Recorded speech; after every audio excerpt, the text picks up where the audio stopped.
Hello, everybody. Mr. Mack here. We are now going to read chapter 3.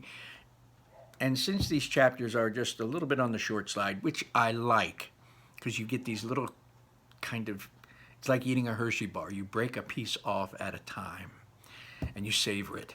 But I think I'm going to read 2 chapters. So we're going to read today, right now, chapters 3 and 4. And we left with Grandpa Joe telling Charlie the story of Willy Wonka. And right now, Grandpa Josephine suggested, tell him the story of Prince Pondicherry, the Indian prince. So we've learned some things about Willy Wonka, but now we're going to learn about Willy Wonka and the Indian prince. This chapter is called Mr. Wonka and the Indian Prince. Prince Pondicherry wrote a letter to Mr. Willy Wonka, said Grandpa Joe, and asked him to come all the way out to India and build him a colossal palace entirely out of chocolate. Now, that word colossal, it's not something we use all the time, but we can use our intelligence. We can use the context clues here to figure out what colossal means. Prince Pondicherry wrote Willy Wonka a letter asking him to come to India to build him a colossal palace. Now, do you think the Indian prince wanted him to come out and build him a teeny tiny little place to live? Probably not. Colossal doesn't mean teeny tiny. Colossal means the opposite, doesn't it? Gigantic. Did Mr. Wonka do it, Grandpa? Did he build a big, colossal palace? He did indeed. And what a palace it was. It had 100 rooms, and everything was either made of dark chocolate or light chocolate. The bricks were chocolate, and the cement holding them together was chocolate, and the windows were chocolate, and all the walls and ceilings were made of chocolate. So were the carpets, and the ceilings were made of chocolate. So were the pictures, and the furniture, and the beds. And when you turned on the taps in the bathroom, guess what came pouring out? Hot chocolate. When it was all finished, Mr. Wonka said to Prince Pondicherry, I warn you, though it won't last very long, so you'd better start eating it right away. Nonsense, shouted the prince. I'm not going to eat my palace. I'm not even going to nibble the staircase or lick the walls. I'm going to live in it. But Mr. Wonka was right. Of course, because soon after this, there was a very hot day with a boiling sun, and the whole palace began to melt, and then it sank slowly to the ground, and the crazy prince, who was dozing in the living room at the time, woke up to find himself swimming around a huge brown sticky lake of chocolate. Little Charlie sat very still on the edge of the bed, staring at his grandfather. Charlie's face was bright, and his eyes were stretched so wide you could see the whites all around. Is this really all true, Grandpa? Or are you just pulling my leg? It's true, cried all 4 of the old people at once. Of course it's true. Ask anyone you like.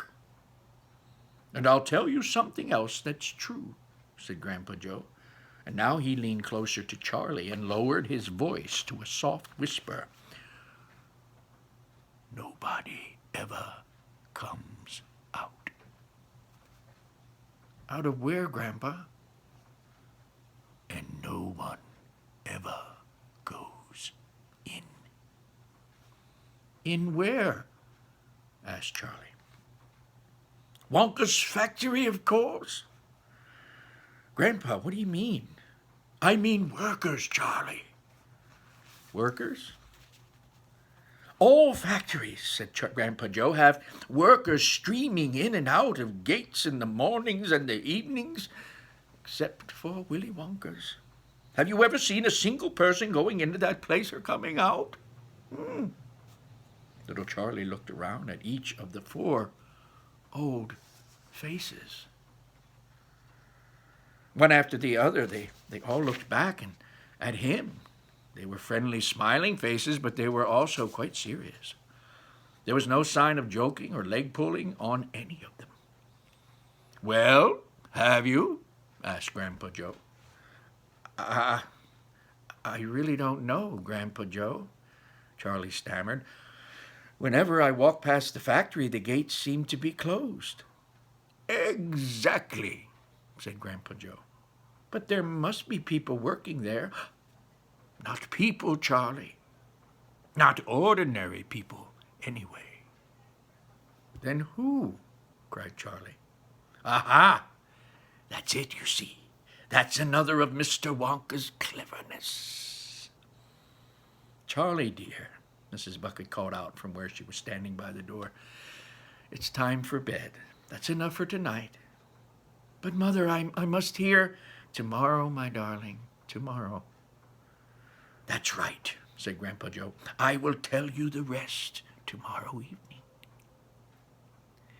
So that is the end of chapter 3. Now, the story about Prince Pondicherry and his chocolate palace, that was awesome and it was amazing and quite funny. You can visualize what happened. But the mystery of no one ever goes in and no one ever comes out. I wonder what that could be, what that could mean. If you know the story, then you know where we're going with this. If you don't, then it's intriguing. It's a mystery. Who's running the factory? It's running. It's got to be run by someone or something. Chapter 4 is called The Secret Workers. The next evening, Grandpa Joe went on with his story. "You see, Charlie," he said, "not so very long ago there used to be thousands of people working in Mr. Wonka's factory. Then one day, all of a sudden, Mr. Wonka had asked every single one of them to leave, to go home, and to never come back." "But why?" asked Charlie. "Because of spies." "Spies?" "Yes. All of the other chocolate makers you see had begun to grow jealous of the wonderful candies that Mr. Wonka was making. And they started sending in spies to steal his secret recipes. The spies took jobs in Wonka's factory,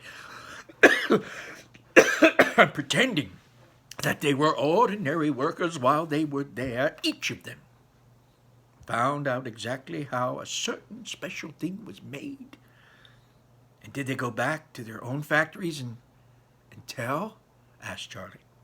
"Oh, they must have," answered Grandpa Joe, "because soon after that, Fickelgruber's factory started making an ice cream that would never melt, even in the hottest sun.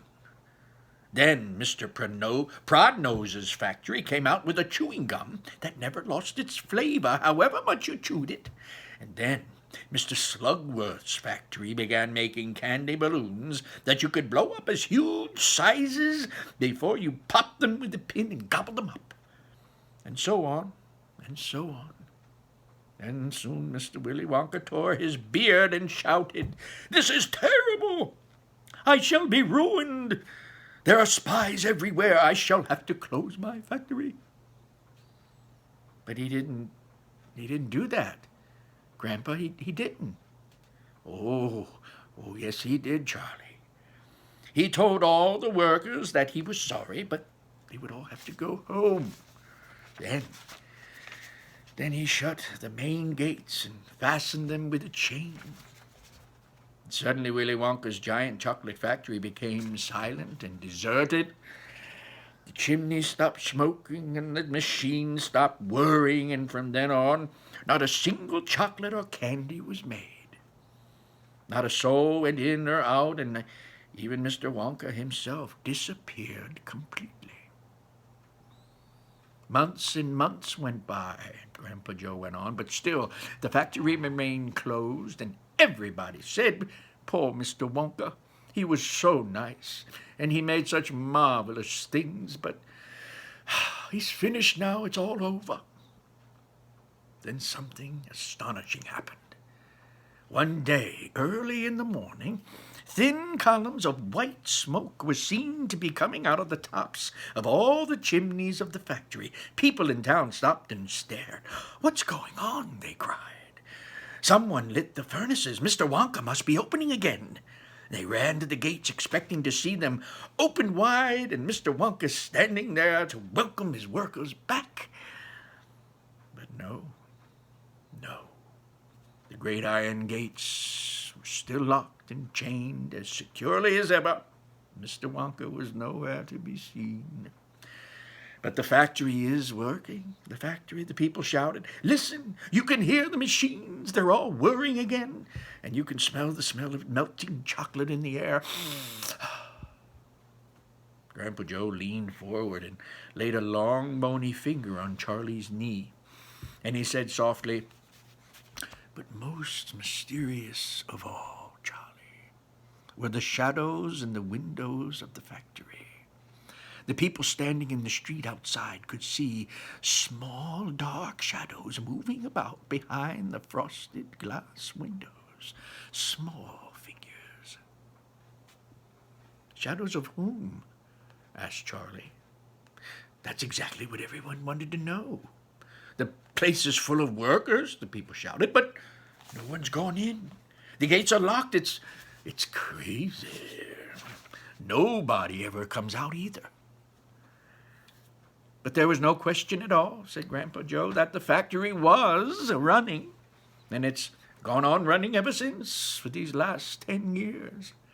What's more, the chocolates and the candies it's been turning out have been even more fantastic and delicious all the time. And of course now, when Mr. Wonka invents some new and wonderful candy, neither Mr. Fricklegoober or Prodnose nor Mr. Slugworth nor anyone else is able to copy. No spies can go into the factory to find out how it's made. "But Grandpa, who," cried Charlie, "who is Mr. Wonka using to do all the work in the factory?" "No one knows, Charlie, no one." "But that's absurd. Hasn't someone asked Mr. Wonka?" "No one sees him anymore. No one comes out. The only thing that comes out of that place are the chocolates and the candies. They come out through a special trap door in the wall, all packed and addressed, and they are picked up every day by the postal trucks." "But, Grandpa, what sort of people are they that work in there?" "My dear boy," said Grandpa Joe, "that is one of the great mysteries of the chocolate-making world. We know only one thing about them. They are very small. The faint shadows that sometimes appear in windows, especially late at night when the lights are on, are those of tiny people no taller than my knee." "There aren't any such people as that," said Charlie. Just then Mr. Bucket, Charlie's father, came into the room, and he was home from the toothpaste factory, and he was waving an evening newspaper rather excitedly. "Have you heard the news?" he cried. He held up the newspaper so that they could see the huge headline, and the headline said, "Wonka Factory to be opened. To be opened to a last lucky few." So, we know the story. Those of you who know the story, Wonka's going to open his factory to a few people. And it's big news. There's a piece of art that I neglected to show you. That's the end, by the way, of chapter 4. So we know there's a mystery. The factory's been running for 10 years, but without the local people working there. So there's a workforce running the factory. But according to what everyone has seen in the windows, especially at night when it's lit inside, they can see the shadows of little people. Anyway, so this was a piece of art. Willy Wonka getting very angry at Slugworth and Prodnose and all the other candy makers who had spies in his factory now making candies just like his. And of course the newspaper. I'm going to read that again. "Wonka Factory to be opened at last to a lucky few." That's what it says. I couldn't make out that word. At last to a lucky few. And chapter 5, we'll read chapter 5 and 6 next time, is called The Golden Tickets. Now, we know, those of us who know the story, what's coming. But the golden tickets are up. So anyway, that's it. Take care. Come back for the next installment of Charlie and the Chocolate Factory. Bye-bye. Have a wonderful night.